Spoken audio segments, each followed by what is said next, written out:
আসসালামু আলাইকুম। অনেকেই বলেন যে বাজারে কেনা শুকনো চালের গুঁড়ো দিয়ে নাকি পারফেক্টলি চিতই পিঠা তৈরি করা যায় না, কিন্তু আমি তো করেছি, তাই আজকে আমি দেখাবো কিভাবে আমি মেক করেছি। তো এর জন্যে চিতই পিঠার জন্যে আমি যে আটাটা নিয়েছি শুকনো চালের গুঁড়ো, তো সেটাতে আমি কুসুম গরম পানি দিইনি। আপনারা যে ভুলটা করেন কুসুম গরম পানি দিয়ে তারপরে করেন, এর জন্যই হয়তো হয় না। তো সেটাকে আবার মেকআপ করতে গিয়ে দেখা যায় যে baking soda baking powder use করতে হয়। তো আমি আজকে সেগুলোর ব্যবহার করব না, শুধুমাত্র লবণ দিয়ে আটাটা মিশিয়ে নিয়েছি। তারপরে একেবারে আমি বেশি গরম পানি দিয়েছি, এখানে কুসুম গরম দেওয়া যাবে না, ঠিক আছে? এই একটাই টিপস শুধু মনে রাখবেন। আর সেকেন্ড টিপস হচ্ছে এটাকে ভালো করে ছানতে হবে, হাত দিয়েও ছানতে হবে এবং চামচেও।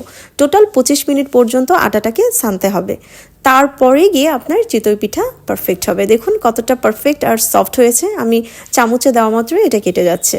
তারপরে যেভাবে তৈরি করেন দুধের মধ্যে দিয়ে দিবেন, তারপরে সুন্দরভাবে চিতই পিঠা